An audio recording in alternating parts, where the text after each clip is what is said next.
A profound and menacing revolution is underway in each of the 39 states of the United States of America that host one or more federally recognized Indian tribes. Flying completely under the radar of the vast majority of Americans, federal Indian policies of the Obama administration are subverting our constitutional order and successfully transferring vast land holdings and natural resources to corrupt, federally controlled tribal governments.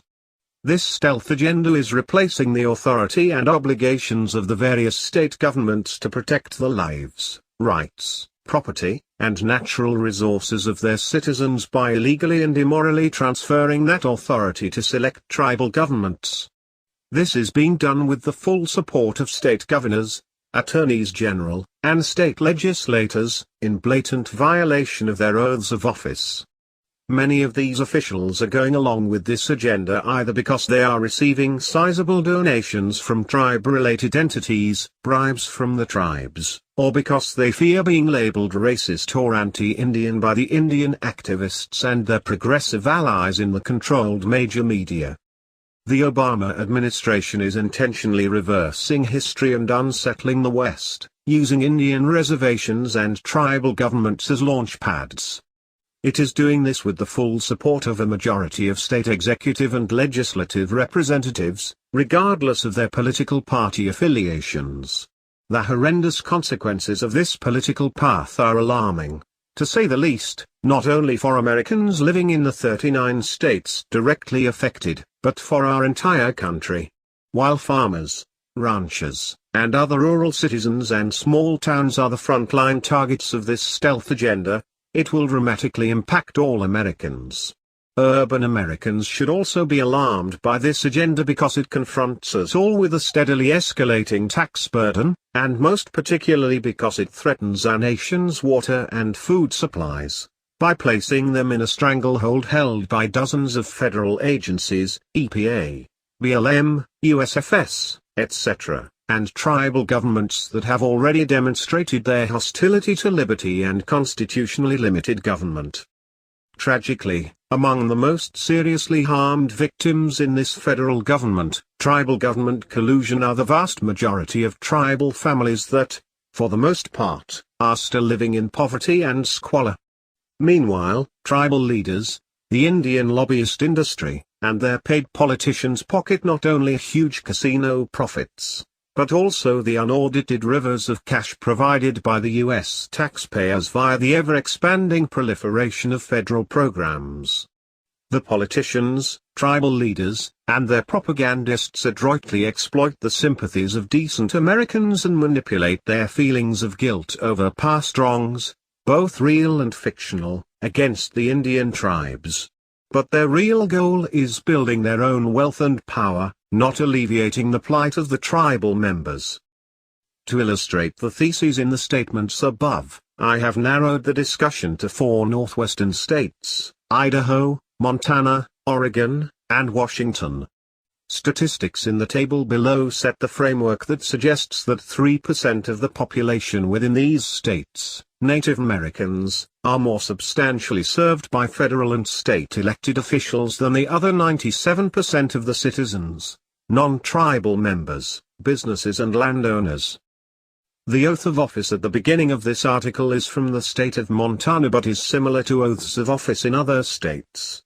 The oath is important because, first, it is intended as a solemn oath, and second, it speaks to the constitutional protective duties, both federal and state, that federal Indian policy threatens.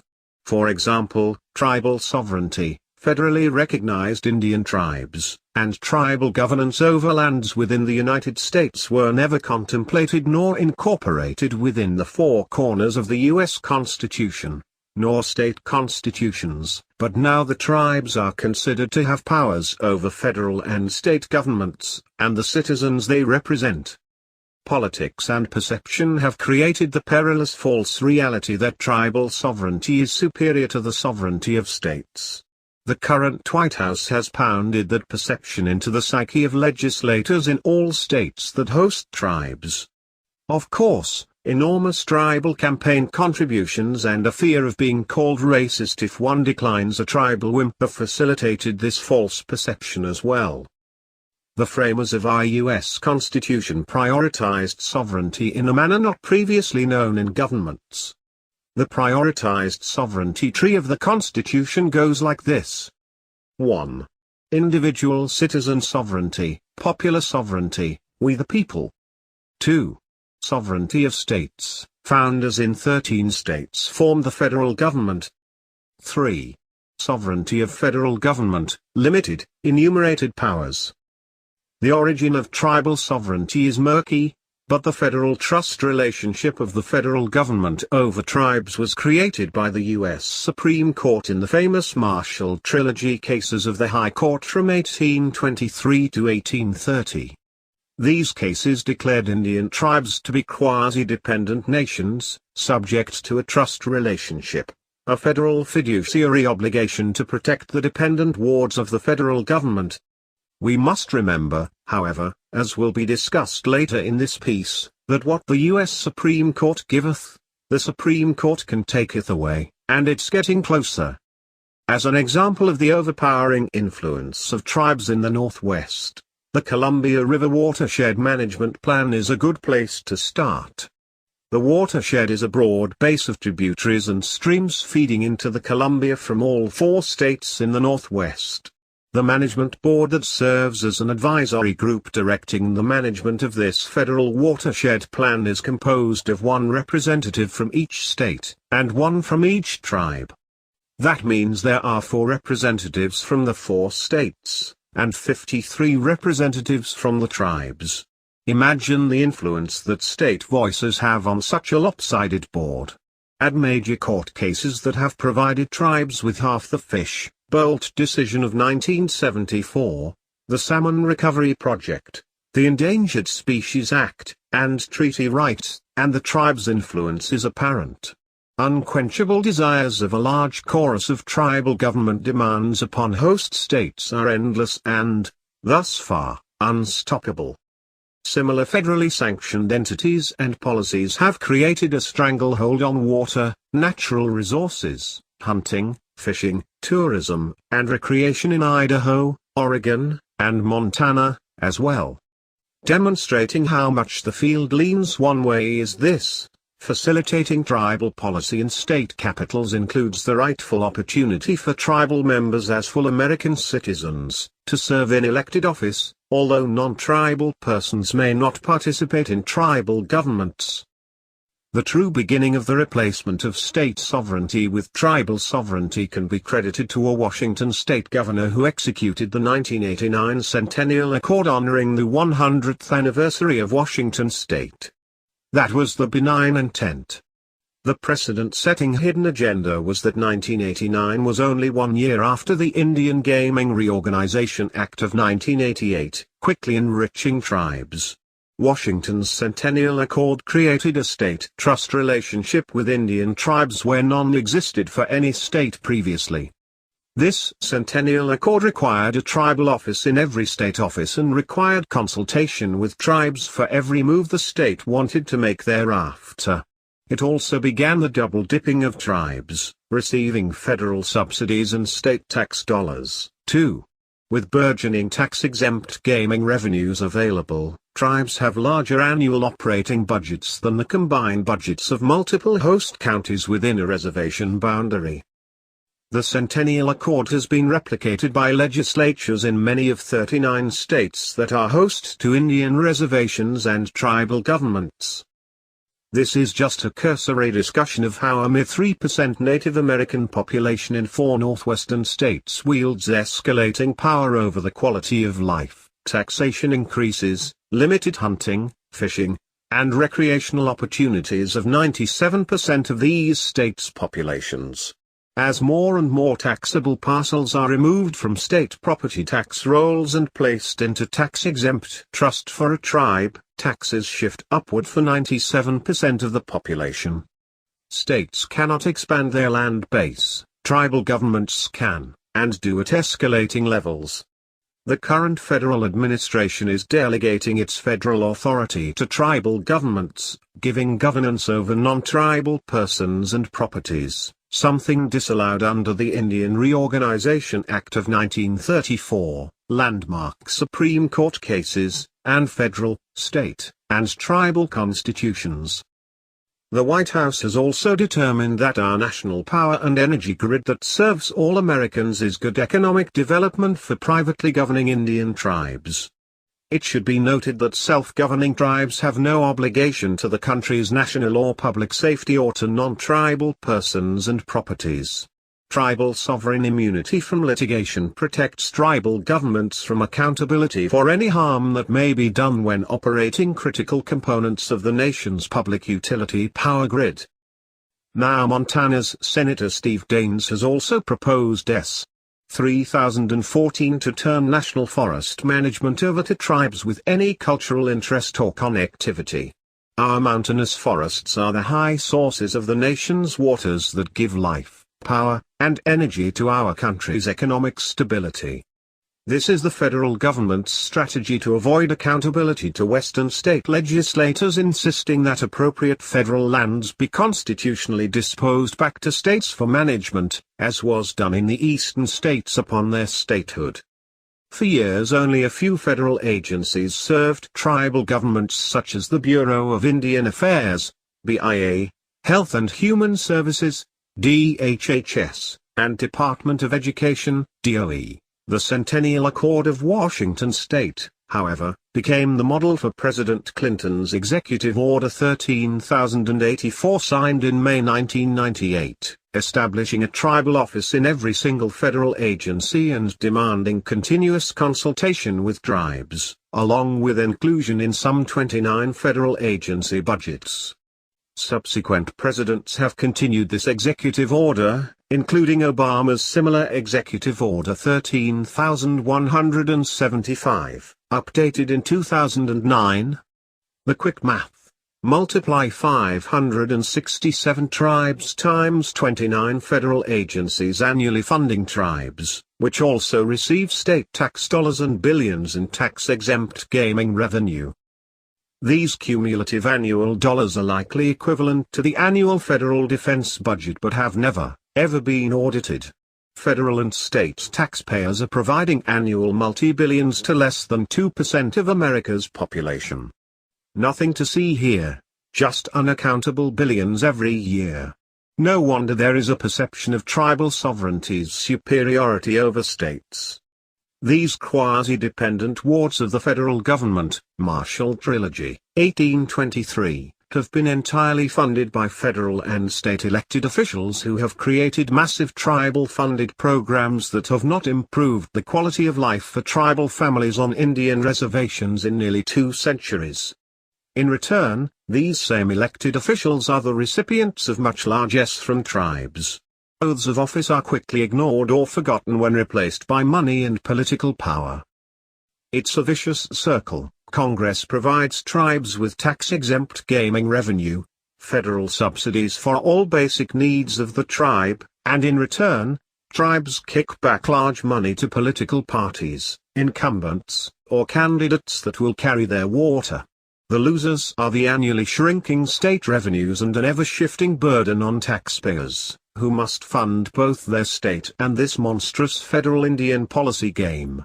The other tragic losers are enrolled tribal members who have none of the provisions of the Bill of Rights, civil rights, or parental rights over enrollable tribal children, ages 18 and under. Yes, Congress gave tribal governments full parental control over tribal children under the Indian Child Welfare Act in 1978.